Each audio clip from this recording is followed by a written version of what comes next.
옥시젠 히모글로빈 디소시에이션 커브에서 이제 운동 시에 이제 O2와 CO2의 분압 차이를 좀 간단하게 설명하면, 이 운동이라고 하는 이 상태는 이 조직에서 이 O2의 공급량이 많아져야 되는 상황이 이제 발생을 하게 됩니다. 그래서 조직에서 이제 대사 과정에서 이 산소를 많이 이용을 해서 산소를 통해서 이제 대사를 진행을 하기 때문에 이 산소의 공급량이 증가를 하게 되고, 그 다음에 이 대사로 인해서 이제 CO2가 많이 발생을 하게 되는 이제 이런 과정을 이제 거치게 될 텐데, 그래서 운동 시 O2와 이제 CO2의 분압을 보면 이제 조직 세포의 이제 산소 요구량이 당연히 이제 증가를 하게 될 겁니다. 그 다음에 이산화탄소의 배출량도 이제 증가를 하게 될 거고, 그렇게 되면 이제 조직 부근에서의 이제 산소의 해리도는 증가를 해야 됩니다. 히모글로빈의 이 4개의 이제 O2가 결합이 돼서 갈 텐데, 이거를 더 많이 이제 뭐 보통 일반적으로는 이제 한 개만 띄워준 이제 공급을 해주고 3개가 오는 게 정상인데, 이거를 더 이제 그 공급을 해주고 올 수가 있습니다. 그럼 당연히 이 조직 세포를 지나온 PO2는 이제 평상시보다 낮게 될 겁니다. 그래서 결국에는 SbO2가 이제 떨어지게 되는, 뭐 보통은 75% 이상이 돼야 되는데 뭐 50%뭐 이렇게 나올 수도 있습니다. 그래서 그다음에 조직 세포를 지나온 이제 PCO2는 이제 당연히 이제 평상시보다 상승을 하게 될 겁니다. 조직에서의 이 산소를 이용한 이 글루코즈와 산소를 이용한 대사에서 이제 물과, 그 다음에 이제 에너지와, 그 다음에 이제 CO2가 발생이 될 텐데, 이 CO2가 이제 증가를 하게 되는 이제 이런 상태를 보이게 되고, 당연히 이제 정맥혈의 산소 포화도는 이제 평상시보다 이제 감소를 하게 됩니다. 그래서 이제 이것들이 회복되는 것들은 이제 렁을 지난 동맥혈의 이제 PO2와 이제 PCO2는 이제 거의 일정하게 유지를 하게 되는데, 이 원인은 이 분압차에 의한 이 호흡수 증가 및 이제 심박출량의 증가가 이제 이루어지기 때문입니다.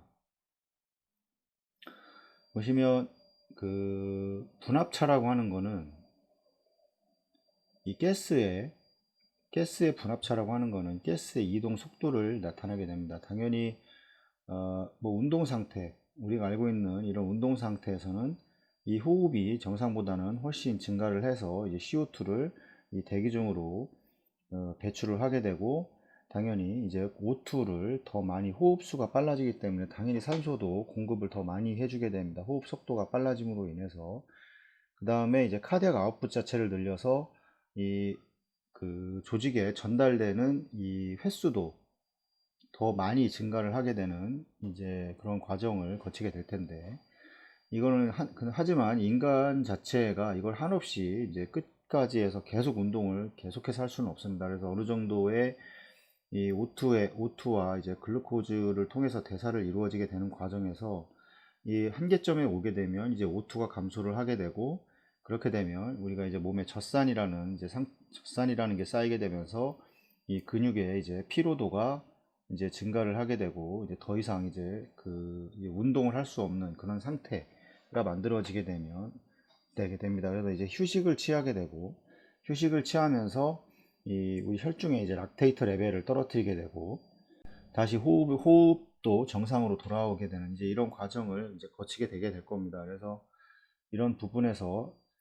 부분들은 이제 특히나 이제 CPB 과정에서는 우리가 이제 체온 조절을 보통 우리가 하게 되는데, 이 체온 조절을 하게 되는 이유는 결국에는 이제 조직을 이제 프로텍션하는 그런 어떤 과정입니다. 그래서 체온을 떨어뜨리게 되면 이 조직에서의 산소 소모량 자체가 이제 줄어들게 되고, 그렇게 되면 우리가 공급해주는 이 DO2의 양을 줄일 수가 있습니다. 그래서 DO2의 양을 줄일 수 있다는 것은 결국에 이제 카디악 아웃풋 자체도 줄일 수가 있다는 소리고, 그렇게 되면 이제 시야 확보에 좀 더 원활한 상태를 만들 수가 있습니다. 만약에 이 카디악 아웃풋 자체를 정상으로 유지를 할 수가 있다면 시야 확보 차원에서 이제 그렇게 많은 체온을 떨어뜨릴 이유는 없을 겁니다. 그래서 그런 부분에서 이제 이 CPB라고 하는 거는 이제 어쩔 수 없이 심장 수술을 하기 위한 어떤 이제 중요한 수단이지만, 이게 절대적으로 환자한테 어떤 이득이다 이렇게 얘기할 수는 없습니다. 그래서 가장 짧게 돌리는 게 가장 좋고, 그 다음에 여러 가지 그래 이득이 되지 않기 그 많은 그 이득이보다는 환자한테 피해를 오래 돌리면 피해를 줄 수 있기 때문에 그 부분에서 이제 여러 가지 장치들이 이제 개발이 되고 이 환자의 혈액 손상 자체를 이제 줄이는 방향으로 많이 이동을 하기 때문에 뭐 이런 부분에서는 이제 가장 이제 짧게 끝나는 게 가장 좋을 겁니다. 또 오래 돌려봐야 크게 이제 이득이 될 게 없다는 건 뭐 다들 아실 거니까 이런 부분에 대해서 좀 이해를 하시면 될 것 같습니다. 여기 아셔야 될 거는 이제 이 분합차는 이 가스의 분합차는 이 가스의 이제 이동 속도를 이제 나타낸다 이렇게 이해를 하시면 되고 우리가 체온을 낮췄다가 다시 CPB에서 체온을 올리는 과정이 이런 어떤 운동 이런 과정과 좀 흡사하지 않을까 생각을 합니다. 그래서 떨어져 있는 상태에서 체온이 상승을 하게 되고 이 조직에서의 이제 O2의 이제 공급량이 증가하게 되고 그다음에 CO2의 발생이 이제 많아지게 되는 이제 이런 과정에서 우리가 할 수 있는 CPB 과정에서 체내순환사가 할 수 있는 일은 이 체온을 올리는 과정에서는 이제 이 DO2를 증가를 시켜줘야 될 것이고, 그 다음에 여기서도 마찬가지지만 이제 카디악 아웃풋을 늘리게 되는데 이 카디악 아웃풋 자체를 또 늘려줘야 될 겁니다. 그래서 이렇게 늘려서 이 조직에서의 이 산소 공급량이 이제 부족해지지 않도록 만들어주는 게 가장 중요하고, 또 우리가 이제 ABGA라던가 혈액 가스 검사를 통해서